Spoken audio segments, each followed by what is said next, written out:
guardian angel, but mine is furry, and I'm here to tell you a story about love, gratitude, and roast chicken.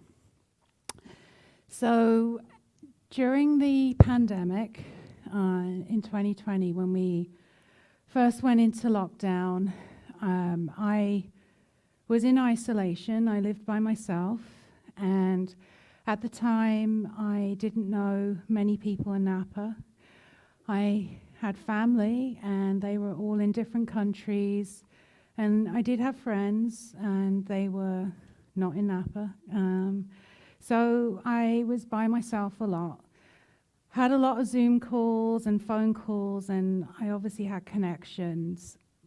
But in between those times, I really felt that I was being emotionally constricted. And I just felt I had all this love in me, and I had no way to express it. I was stuck by myself in isolation, and without even thinking about it, I just instinctively started thinking about these dogs that my friend had, these two dogs, and this unconditional love that I felt for them. And I was just radiating this unconditional love in my heart as a way to get through these moments of just feeling, isolated. So it was instinctive. I didn't know what I was doing. And when things started to open up again, well, the first time things started to open up again, I fostered a dog. Her name was Angel, and when she came into my life, I didn't even see her. I agreed to foster her. There was this 15-pound dog that needed somebody to do her eye drops for her every day because she was going blind. And she was the spitting image of these two dogs that I had been imagining. So she's a beautiful, old, gentle soul, and she had been abandoned a couple of times, and she was just beautiful. She's a very old soul and very gentle. She wasn't one of those dogs that would be running up to people all excited and greeting them, but she did attach herself to me, and she was supposed to be adopted. I was fostering her because I was in a situation I wasn't supposed to have any pets in my apartment. And everyone was telling me, just let her go, because she was difficult. She had severe separation anxiety. She was 13 years old. She was blind, going blind, practically deaf. So she came with, it wasn't what I expected when I was thinking about having a dog, certainly not what I was expecting. And everyone was like, just let her go. And I didn't. I went on a trip to Mount Shasta thinking I'm getting some freedom here. Somebody was going to look after her for me after weeks of not being able to go anywhere because of her separation anxiety. I was like, yes, I'm free. And the whole trip, I was just thinking about her, and when I came back, I was like, I'm going to be your mommy. So from that point forwards, just becoming that decision that I made just changed my whole life. It opened it up. Everyone thought that my life would become more restricted because of taking on this 13-year-old dog. And it really didn't, because, she broke off all the shackles and casing that I had on my heart, and my whole heart burst open. And everyone was just so inspired by our love that it was just catching. And then I was receiving all this love and giving out more. And I loved her so much. I got her paw print tattooed on the sole of my foot. But I was a loving love magnet, and I became love. I became love. And I also became gratitude, because the instant I would wake up, I would be aware of her presence. You know, she had a bed in my bedroom, and I would just be so grateful. I would be grateful. I would be gratitude. I would wake up like that every day, and I would stay grateful throughout the day, because all I needed to do was just be aware of her or look at her. And, you know, a dog is always in the moment, and I joined that moment with Angel. I became in the moment. I became present. I would just look at her, and, you know, all that stress or whatever circumstance I had going on in my life didn't matter, because I'd just be straight in the moment. I wouldn't be caught up in the past and the future. And I became more aware as well. You know, she was so slow when we would go for a walk, and people would see this girl like just shuffling around with this dog that would be slow and sniffing everything, and I would let her do that because the walk was for her. It wasn't for me. Like, I used to walk and I used to rush past everything.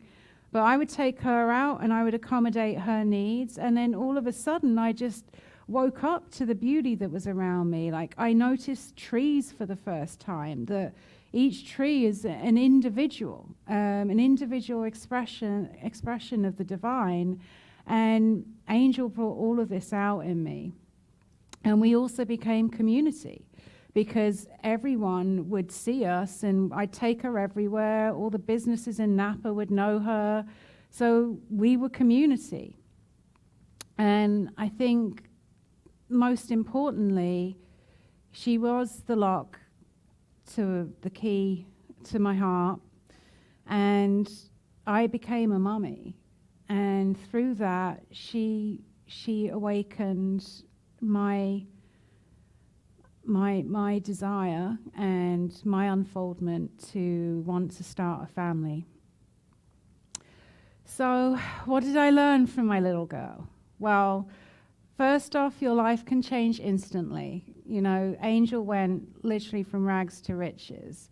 I just had a text today, actually, from the ranch that I got her from, saying she had her best years with me. They know it, because she had a couple of she didn't have a good life, but she came to me and she had a plenty of roast chicken, a yard that she could go in and out of at any time, and you know, I put ramps in for her, everything. Like, she had everything.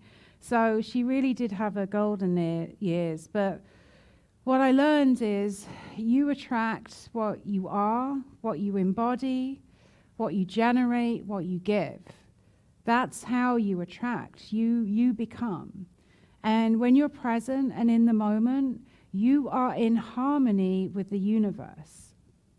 When you are aware of everything around you, you're in flow. You know, you're open to receive everything and all of its abundance, because you just become more aware of it. You know, like, I went from hardly knowing anyone in Napa to I've got a huge community of people now, and I'm constantly meeting new people and wonderful people. I've been giving out all this love, and I'm attracting the most loving, wonderful people to my life all the time. And so many people, you know, even right here now. And I've received so many gifts from the universe, from just embodying gratitude. You know, I've had good money. I bought a wonderful house, you know, beyond my dreams for what I was going to have. You know, I thought I was going to have a condo.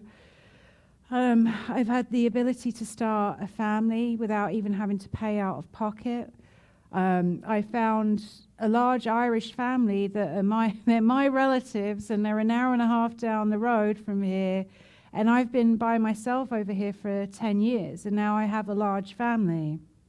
I've had the chance to start my life coaching business with enough financial runway, like just so many gifts, and being able to find my purpose and be in my flow.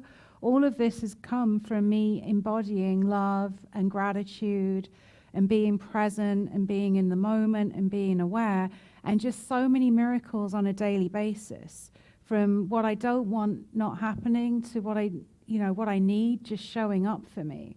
And I just, lack can be your friend. Like, I know it. My life before, it wasn't that bad, but it wasn't enriched. And I know that lack is something that it's easy to attach to or compare yourself to others. And what I know is love grows. The more you love, the more love that you have come to you and the more love that you are. And it's the same with gratitude. The more you're in gratitude, the more you're open to receive, and the more aware you are, the more you perceive. You're just open to all these different flows. Everything's already there for you, and our natural state is abundance. But when you're open, you're just, you receive one thing and it leads to another and it leads to another because you're not closed to it. So Angel for me was my gateway to that. And there's so many ways that you can embody love and gratitude and awareness and presence. For me, Angel was a gateway, and then from that, I layered on many different ways that I practice every single day. So Angel passed on June 28th of this year, and things were tough because all of a sudden it was really hard to wake up with gratitude every morning. I keep a gratitude journal. I say what I'm grateful for. I affirm. I have many different practices, and I was doing it. I was being grateful, but I wasn't waking up embodying gratitude. And it was right when I was about to start my life coaching business. And I remember talking to my mom because I wanted to, I told her, I don't want to do anything for the rest of my life. I just want her back. I want to put everything on hold and just center everything around her. And she said to me, my mom, she said, you already did. So I said to myself, this is a circumstance, and for something so magnificent in my life to be cleared out like this, it must be because something bigger's coming along. So I'm like, okay, something big's coming along. So, I waited and I expected, and nothing came. So then I thought to myself, well, it was just her time. She was 16 years old. It was her time, and that's it, So, and I know that she hung on a little longer for me as well. But I accepted that it was her time. And when I accepted that it was her time and I let go of my attachment to this outcome that I was expecting of something big coming along, one day came and I woke up and I was feeling grateful, just to be grateful. And what I realized is it was all Angel made everything very easy for me. And as nice as that was for me, my growth was really about bliss for bliss sake. Just being grateful because I'm grateful, not because I'm writing it down or telling myself what I'm grateful for, just embodying that. And I'm not here to say that people should clear their lives out to feel that without someone or something invoking that. That personally was my growth. But what I know is there's always growth in every circumstance. And what I know is that, being love and being gratitude and being aware and being present comes with letting go of expectations of outcomes. like being all these things and just allowing everything, even the difficult circumstances in your life, just allowing things to move with ease. That's how we create the life of our dreams and of what we want. And I know, just as I had Angel to invoke all these things, I know anyone who's having a difficult moment. I say difficult minute because it is a daily practice. Like you may wake up feeling grateful, but it doesn't always last for the day. Like you have dips. And I know that if you're having a difficult minute, think of someone or something that just lights you up, right? Because in doing that, you are lighting yourself up and you are being what you want to be and what you want to receive. That is how you attract. And there's been so much growth that I've got from Angel. The fact that I'm here today and being able to tell this story, there's just growth in that. And I think of Angel now as my guardian angel. I often picture her as a life-size version above me that she puts her paw on my head, and that's how I like to think of her, my guardian angel. So I'm Dawn Pinkney. I'm a mindset life coach. I am the host to the Hero of Circumstance podcast. I've been an executive in the video games industry for 25 years, leading many teams and video games to greatness.